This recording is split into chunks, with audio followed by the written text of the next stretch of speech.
Okay, morning boys. Happy Friday and happy end of term one. It's not quite how we expected to end it. A bit early and in some unexpected places really to bring what's been a bizarre and challenging term to a close. But I wanted to touch base, wanted to wish you well for the next few weeks and to wish you and your family a really happy Easter.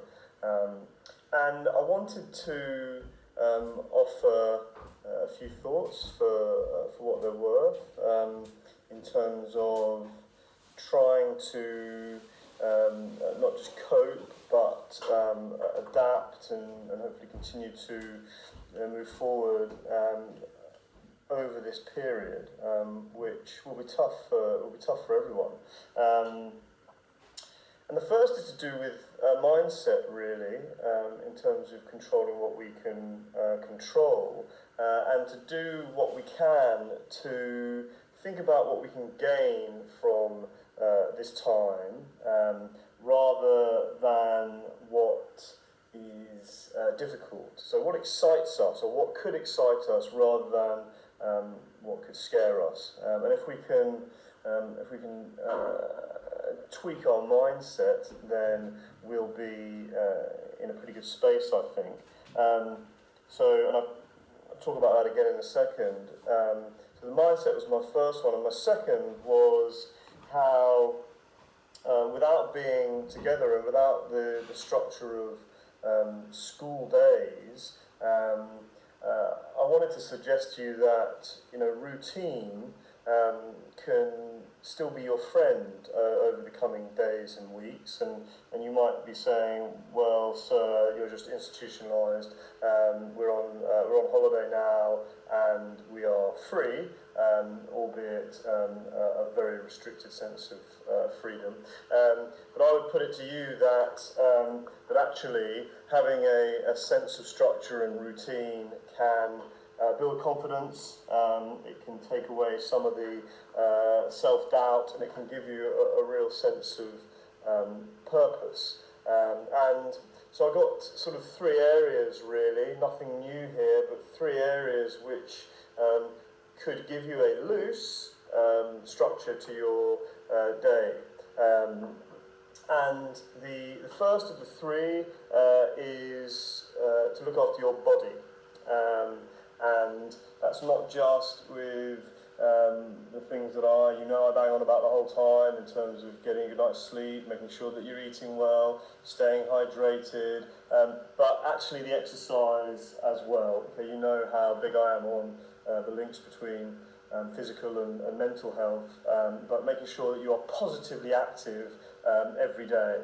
And with that in mind, I set you a couple of challenges. Anyone who wants to take it up, I'm going to try and shave seconds off over the course of the holidays on a 3.2k run. So the person who can, on return, show me evidence, of course, of the best 3.2k run time will receive a prize. The other thing I'm going to try and do is work hard on my freestanding handstand, and again, the person who can show me the longest upright handstand can likewise get a prize.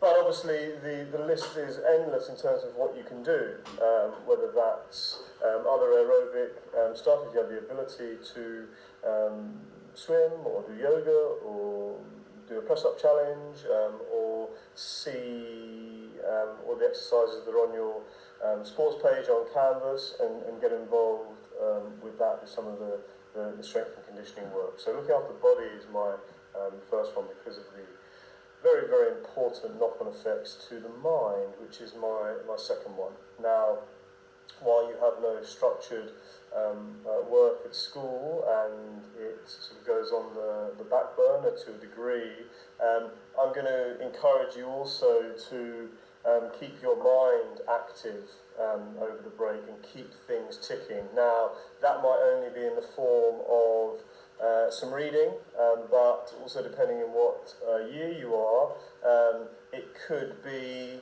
catching up on some of that work over the course of term one, something that you struggle with. If you're at the top of the school, having a crack at some practice questions, checking in with a peer over some subject matter, or it could just be learning something totally new outside of the curriculum, and really working our brain as a muscle, so that is staying fit and healthy and strong.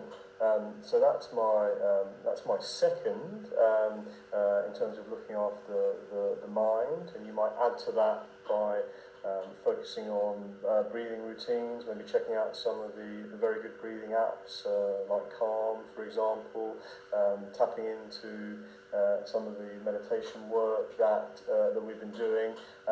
Give yourself the best chance in terms of your mental capacity. So that's body, that's heart, that's mind, sorry, and then my third is heart. Okay, is looking after your heart.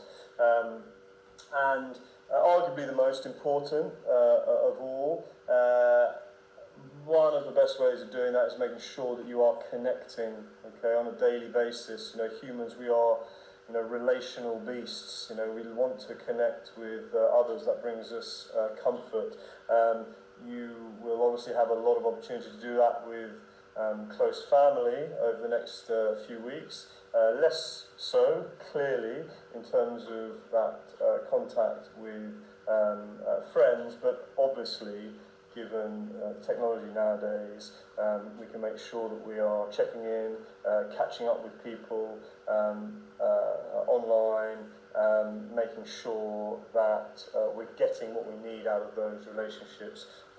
My caveat there would be, let's make sure that all of our online activity is positive, please.